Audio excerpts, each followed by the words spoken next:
Radhe Radhe friends, welcome back to my YouTube channel. आज हम बनाने वाले हैं घेवर। तो घेवर बनाने के लिए सबसे पहले थोड़ा सा देसी घी को गरम कर लीजिए, यानी कि सिर्फ 1 से 1.5 चम्मच। उसके बाद में उसको पिघलाकर एक बाउल के अंदर डाल दीजिए और कुछ बर्फ़ के टुकड़े भी उसमें डाल दीजिए, जिससे कि जो घी है वो ठंडे के कारण टाइट हो जाएगा। और जब घी टाइट फॉर्म में आ जाए तो उसके बाद में जो हमारे बर्फ़ के टुकड़े हैं इनको निकाल लेना है। और निकालने के बाद में जो पानी घी के अंदर रह जाता है उसको भी निकाल लेना है। अभी ये टाइट घी रह जाएगा तो इसको अच्छे से फेंटना है हाथ से, जिससे कि ये बिल्कुल एकदम लाइट हो जाए और इसका कलर भी एकदम सफ़ेद हो जाएगा और जैसे क्रीम होता है ये वैसे ही बन जाएगा।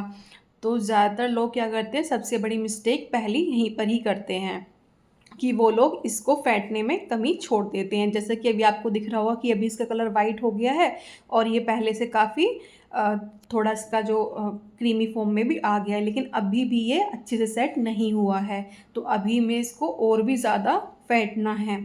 तो आपको यहाँ पर बिल्कुल भी कंजूसी नहीं करनी है, थोड़ा टाइम लेने वाली चीज़ है, लेकिन जब तक ये बिल्कुल ही एकदम ऐसे ना हो जाए जैसे कि मलाई होती है, तब तक आपको इसे लगातार फेंटते रहना है जब तक एकदम रनिंग फॉर्म में ना आ जाए, बिल्कुल लाइट ना हो जाए और क्या कह सकते हो कि क्वांटिटी से डबल ट्रिपल ना हो जाए। तो आपको अगर समझ में ऐसे भी ना आए तो आप ये सोच लीजिए, ये देख लीजिए कि ये जितनी क्वांटिटी में जब ये सूखा हुआ था उस टाइम था, उससे डबल ट्रिपल क्वांटिटी में हो चुका है या नहीं। अभी आप देखिए कितना ये एकदम बिल्कुल क्रीमी फॉर्म में आ गया। जैसे कि हम माखन निकालते हैं ना गर्मियों में, वो बिल्कुल पिघला होता है, वैसे होना चाहिए। उसके बाद में हमें इसमें 2 चम्मच डाल देनी है मैदा और आधा चम्मच डाल देना है बेसन। दोनों चीज़ों को डालने के बाद में अच्छे से मिक्स कर लेना है।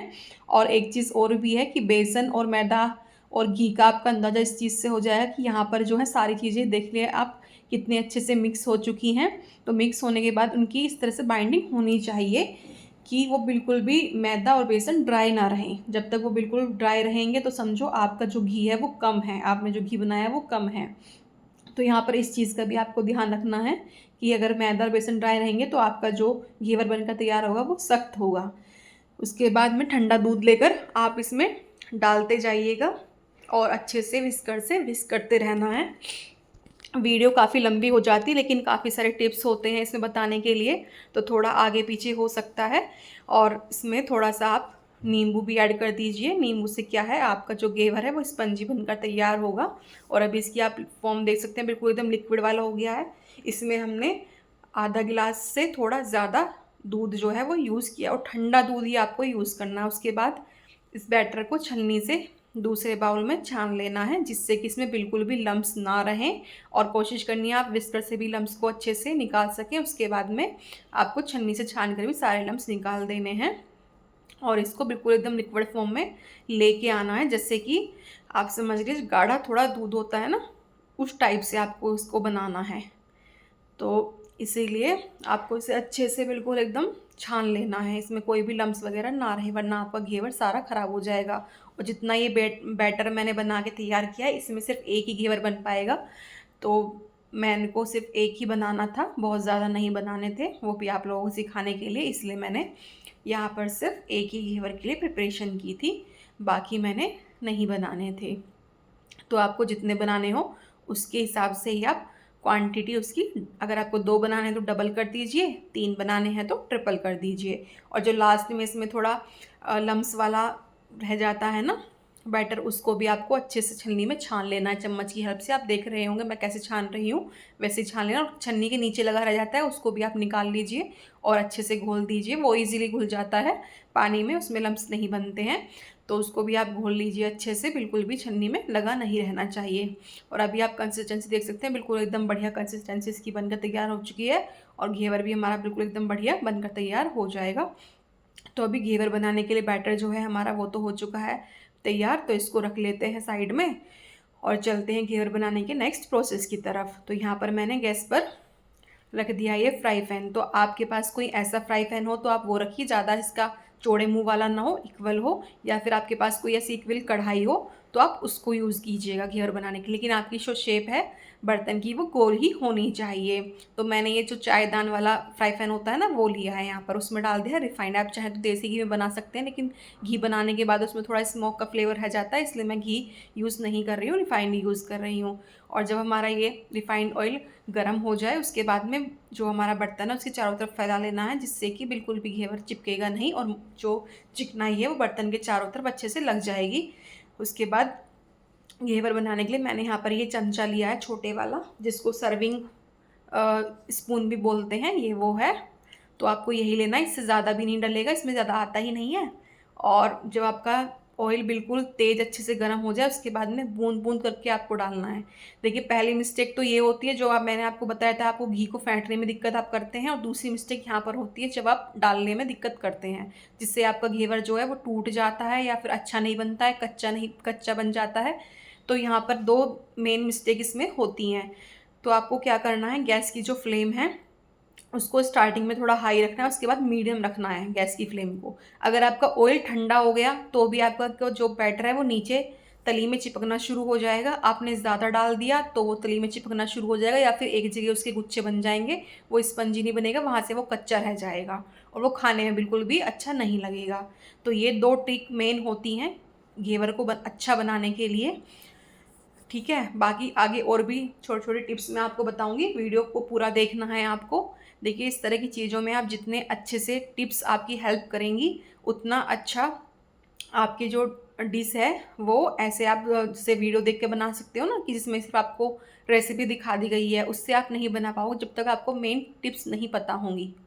तो ये चीज़ें ऐसी ही होती हैं बनाने की, तो इनमें थोड़ा सा परफेक्शन ज़्यादा ज़रूरी होता है। और यहाँ पर आप देखेंगे कि बीच में थोड़ा सा मेरे से भी ना हल्का सा ज़्यादा डल गया था, तो मेरा भी जो घेवर है वो नीचे चिपक गया था, मतलब जो बैटर है वो चिपक गया था नीचे। तो फिर उसको मैंने थोड़ा सा हटा लिया था नाइफ़ की हेल्प से, जिससे कि मेरा जो घेवर है वो ख़राब नहीं हुआ। लेकिन उसमें हाँ इतना ज़रूर है कि जो बीच में उसका होल है वो थोड़ा बड़ा रह गया था। तो अभी आपको बिल्कुल थोड़ा डालना है और फिर रुकना है 1-2 मिनट के लिए। 1 मिनट के लिए आप रुकेंगे, उसको पहले थोड़ा सीखने दीजिए, सेट होने दीजिए, वरना सारे एक दूसरे में ही चिपकता चला जाएगा। और जैसे कि आप देख रहे होंगे कि जब हमारा ऑयल गर्म होता है ना अच्छे से, तो आप बीच में डालेंगे बैटर को तो वो फूल के खिल के, जैसे कि खिलते हैं ना, खील खिलती हैं, वो खिल के चारों तरफ फैल जाता है अपने आप ही। और अगर आपका वो फैल नहीं रहा है या खिल नहीं रहा है तो आप समझिए आपका जो ऑयल है वो ठंडा है। आप उसमें एक बूंद डाल के देखिए, अगर वो फैला नहीं है, चारों तरफ नहीं गया है, जो हमारा ऑयल है वो उबाले लेकर ऊपर तक नहीं आया है, तो आपका ऑयल ठंडा है। फिर आप और बैटर मत डालिए, पहले आप ऑयल को सेट कीजिए। तो देखिए यहाँ पर जैसे कि ना मेरा ये ऑयल ठंडा रह गया है, क्योंकि वो बैटर जो बीच में रह गया वो खिल के नहीं गया है। तो ये आप देख सकते हैं, सीख सकते हैं इस चीज़ से। आपको इस चीज़ को अच्छे से ध्यान रखना है, ऑयल को गर्म करके रखना है, ठंडा नहीं होना चाहिए। पकती रहती है लगातार चीज़ें तो ऑयल ठंडा हो जाता है। अभी आप देख सकते हैं मैंने ऑयल को गर्म किया तो फिर से दोबारा से वो खिल के चारों तरफ साइड में लगते जा रही हैं। जितना भी हम बैटर डालेंगे वो आराम से खिलेगा और साइड में चिपकता चला जाएगा। तो आपको इस चीज़ का मेन ध्यान रखना है, थोड़ा थोड़ा ही डालना है, एक एक बूंद करके। और आप चाहें तो इसके लिए कोई बोतल लेके उसमें छेद कर लीजिए किसी चीज़ की सहायता से, और बहुत बड़ा छेद मत कीजिएगा उसके ढक्कन में, और उससे भी आप इस बैटर को डाल सकते हैं, वरना तो चमचे से भी इजीली डल जाता है। बहुत ज़्यादा तामझाम करने की ज़रूरत नहीं है, बस थोड़ा सा ध्यान देने की ज़रूरत होती है। तो ऐसे ही आपको सारे बैटर को डालते जाना है, और ये जितना भी बैटर है वो एक घेवर बनाने के लिए इनफ होगा। तो आपको एक बार में ये सारा ही डालते जाना है, थोड़ा पेशेंस वाला काम है, लेकिन आप धीरे धीरे करेंगे तो इजीली अच्छे से बन जाएगा। अभी आप देख सकते हैं साइड से अच्छे से कुक होने शुरू हो गया है, लेकिन अभी भी इसमें कमी है। तो आप इस चीज़ से ये मत सोचिए कि साइड से ये बनना शुरू हो गया, जलना शुरू हो गया है, तो ऐसा ना हो कि ये जल ही जाए। तो आपको उस चीज़ से बेफिक्र रहना है, वो नहीं जलेगा। आपको लगातार ऐसे ही थोड़ा थोड़ा बैटर डालते रहना है, और बीच में से नाइफ या कोई स्पून ले लीजिए, उससे हटाते जाना, जिससे कि उसमें होल रह जाए। अगर होल नहीं रहेगा, आपका होल बाई चांस बंद हो गया, वहाँ पर बैटर चिपक गया है, तो आपको उसे हटाना ज़रूरी है। अगर वो चिपक जाएगा तो फिर आपका घेवर तब भी नहीं बनेगा, क्योंकि क्या होता है कि जब हम बीच में ऑयल डालते हैं वहाँ पर हमारा जो ऑयल, बीच वाले ऑयल में जो हम बैटर डालते हैं वही खिल के चारों तरफ पहुंच पाता है। इसलिए बीच का रास्ता आपको ये बिल्कुल भी बंद नहीं होने देना है, इसीलिए आपको लगातार नाइफ से चलाते रहना है, या फिर आप स्पून से चला लीजिए। इस चीज़ का भी आपको ध्यान रखना है कि वहाँ पर स्पेस होना चाहिए, जिससे कि चारों तरफ हमारा जो बैटर है वो अच्छे से पहुँच सके। और जो ऑयल है, ऑयल भी पहुँचता है। आप देख रहे होंगे कि जब हम बैटर डालते हैं तो ऑयल भी बाकी जो साइड में स्पंजी बैटर लगा हुआ है, हमारा घेवर बन रहा है, उस पर भी अच्छे से ऑयल पहुँच जाता है।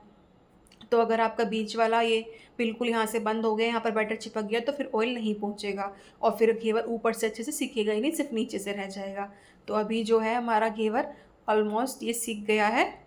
तो यहाँ पर मैं क्या करूँगी, मैं अपनी जो गैस की फ्लेम है ना उसको कर दूँगी बंद, क्योंकि ऑयल हमारा बहुत देर तक गर्म रहता है, इसलिए हमें गैस की फ्लेम को बंद कर देना है और अभी इसमें सिकने देना। जब तक आपके ऑयल में ये थोड़े बबल्स आ रहे हैं ना, अभी आपको दिख रहे होंगे बबल्स आ रहे हैं बीच में, तब तक आप इसको रहने दीजिए। इसमें बस साइड से थोड़ा थोड़ा हटा लीजिए। ये हल्का सा ठंडा होगा, मतलब जैसे कि हमने गैस बंद करने के 1-2 मिनट बाद ये थोड़े बबल कम हो जाएंगे, उसके बाद आप नाइफ़ की हेल्प से साइड से हटा दीजिए।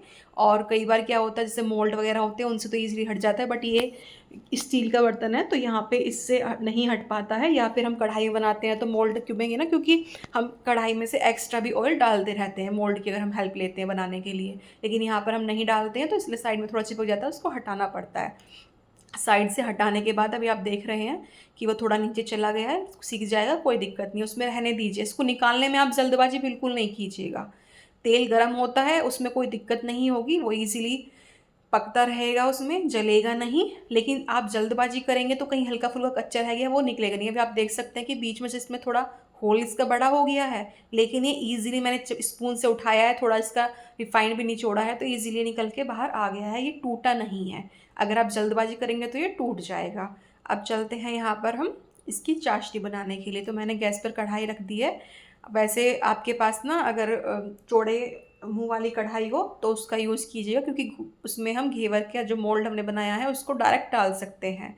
लेकिन मेरे पास चौड़े मुंह वाली नहीं थी, अभी फ्री मतलब है, लेकिन वो भी फ्री नहीं थी, उसमें मैंने कुछ और काम करने लगाया हुआ था। तो यहाँ पर 1 कप चीनी में मैंने 1 कप ही पानी डाल दिया और अच्छे से इसको पका ले रहे हैं। लेकिन तार वाली चाशनी इसमें नहीं बनानी है, जैसे हम रसगुल्ले की चाशनी बनाते हैं, थोड़ी गाढ़ी होनी चाहिए, चिपचिपी होनी चाहिए, लेकिन उसमें तार नहीं आने चाहिए। तो इसको अच्छे से पका लेना है।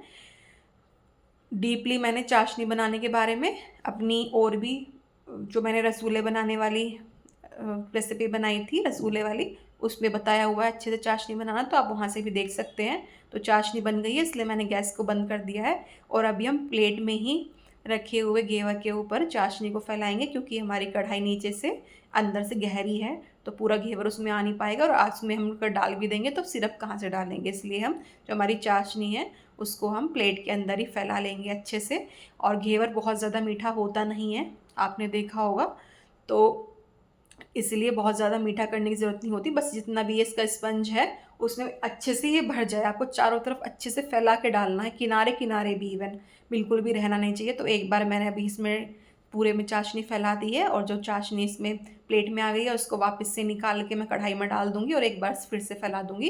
इतना ही मीठा इसमें काफ़ी होता है, बस बहुत ज़्यादा मीठे की ज़रूरत नहीं होती है। और अगर आपके पास में चौड़े मुँह वाली कढ़ाई है तो उसमें एक बार इसको डुबो के 1-2 मिनट के लिए छोड़ दीजिए, और उसके बाद में निकाल के आपके पास चिमटा होगा, चिमटे के ऊपर इसको रख दीजिए, जिससे कि एक्स्ट्रा जो इसमें चाशनी है वो सारी निकल जाएगी। तो अब कर लेते हैं इसकी थोड़ी गार्निशिंग। तो यहाँ पर मेरे पास रबड़ी है, ये रबड़ी की वीडियो मेरे चैनल पर ऑलरेडी पोस्ट है, वहाँ से आप देख कर बना लीजिए मलाई रबड़ी कैसे बनानी है। तो देखिए यहाँ पर भी बिल्कुल भी मेरा घेवर टूटा नहीं है, ये एकदम बस थोड़ा बीच में से इसका होल बड़ा हो गया, बाकी ये पूरा एकदम स्पंजी था, अच्छा था खाने में। तो जो मिस्टेक्स थोड़ी सी मेरे से यहाँ पे हो गई थी बैटर डालने में, वो मैंने आपके साथ शेयर कर दिया, आप लोगों को वो नहीं करनी है।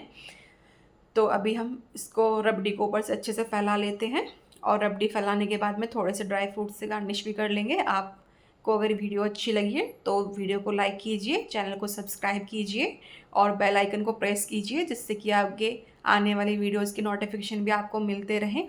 आगे हम और भी बहुत अच्छी अच्छी मिठाइयों की और सब्जियों की रेसिपीज़ लेके आएंगे। आगे फेस्टिवल सीज़न आने वाला है, बहुत सारी चीज़ें आपको सीखने को मिलेंगी। जो टिप्स आपको किसी चैनल पर सीखने को नहीं मिलेंगे वो आपको यहाँ सीखने के लिए मिलेंगे। मेरा मोटिव सिर्फ आपको रेसिपी बताना नहीं है, एक अच्छे ढंग से भी आप बना पाएँ, और जो गलतियाँ मैं खुद करती हूँ मैं आपसे आज वो भी शेयर करती हूँ कि आप लोग वो गलतियाँ ना करें। तो मेरा सबसे बड़ा मोटिव यही होता है कि आप अच्छे से बना पाएँ, जो गलतियाँ मेरे से हुई हैं उनसे आप सबक सीख सकें, मैं आपको वो सिखा सकूँ कि भाई उन गलतियों को आपको दोहराना नहीं है। तो यही करना है। आज की वीडियो को यहीं पे ख़त्म करते हैं। चलिए, thanks for watching, bye bye. Ghevar enjoy कीजिए। आप भी ज़रूर एक बार ट्राई कीजिएगा बनाकर और मुझे कमेंट में बताइए कि आपने ट्राई किया है या नहीं किया है। Bye bye.